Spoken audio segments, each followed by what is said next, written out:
வையத்து வாழ்வீர்கள் நாமும் நம் பாவைக்கு செய்யும் கிரிசைகள் கேளீரோ பார்க்கடலுள் பையத்துயின்ற பரமனடி பாடி நெய்யுண்ணோம் பாலுண்ணோம் நாட்காலே நீராடி மையிட்டு எழுதோம் மலரிட்டு நாம் முடியோம் செய்யாதன செய்யோம் தீக்குறளை சென்றோதோம் ஐயமும் பிச்சையும் ஆந்தனையும் கை காட்டி உய்யுமாறெண்ணி உகந்தேலோர் எம்பாவாய். இந்த பாசுரத்திலே ஆண்டாள் மார்கழி நோன்புக்கான ரூல்ஸை லிஸ்ட் பண்ணுறா. அதாவது வையத்து வாழ்வீர்கள் நாமும் நம் பாவைக்கு செய்யும் கிரிசைகள் கேளீரோ. இந்த உலகத்தில் வாழ்கிற மக்களே, நாம் இந்த பாவை பாட்டு, இந்த பாட்டை பாடி நோன்பு இருக்கிறதுக்கு என்னென்ன செய்யணும் அப்படின்லாம் சொல்கிறா. பார்க்கடலுள் வையத்து என்ற பரமனடி பாடி பார்க்கடல்லே மெல்லமாக கண் வளர்ந்துட்டு இருக்காராம். அந்த பரம புருஷனுடைய பாதங்களை பாடி அவனை வணங்கி நோன்பை நம்ம ஸ்டார்ட் பண்ணணும்னு சொல்கிறான். நெய் உண்ணோம் பால் உண்ணோம் நாட்காலே நீராடி. அதாவது இந்த நோன்பு காலத்தில் நெய்யும் பாலும் சாப்பிட மாட்டோம். இது இந்த விரதத்துக்கான விதி.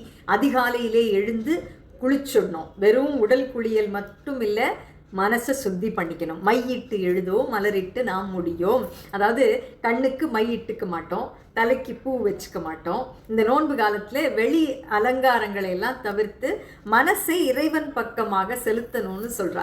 செய்யாதன செய்யோம். நாம் செய்யக்கூடாத தவறான விஷயங்களை எல்லாம் செய்யவே மாட்டோம். தீக்குறளை சென்றோதோ, மற்றவங்களை பற்றி புறம் பேசவோ கோள் சொல்லவோ போகவே மாட்டோம். ரொம்ப கஷ்டமான விஷயம்.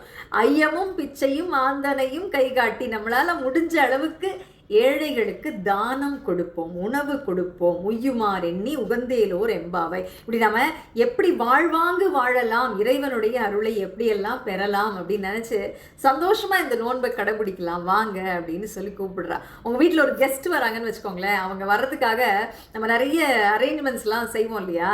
வீட்டை சுத்தி பண்ணுவோம், நல்ல உணவெல்லாம் சமைப்போம், சண்டை போட மாட்டோம், தேவையில்லாத இந்த லூஸ் ஸ்டாக்ஸ் எல்லாம் விட்டுருவோம். எல்லாம் ஒன்றா சேர்த்து ஒரு பாசிட்டிவான ஒரு என்வாயன்மெண்ட்டை க்ரியேட் பண்ணுவோம். அந்த மாதிரி தான் மார்கழி மாதம் நோன்புங்கிறது இறைவனை நம்ம மனசுக்குள்ளே வரவேற்கிறதுக்கு, வெல்கம் பண்ணுறதுக்கு நம்ம செய்ய வேண்டிய ஒரு ஏற்பாடு. மனசை சுத்தமாக வச்சுக்கணும், நல்ல விஷயங்களை பேசணும், நல்ல காரியங்களை செய்யணும். ஆண்டாள் நமக்கு ஒரு ரூல் புக் போட்டு கொடுக்குற மாதிரி தான் இந்த பாசுரம். இந்த பாசுரத்தில் என்ன சொல்ல வராங்க அப்படின்னா, மார்கழி நோன்புங்கிறது வெறும் சடங்கு கிடையாது. மனம், வாக்கு, செயல் எல்லாவற்றையும் கட்டுப்பாட்டோடு வைக்கிறது. அப்படி வச்சு இறைவனை அடைவதற்கான ஒரு வழி. ஆண்டாள் திருவடிகளே சரணம். நன்றி, வணக்கம்.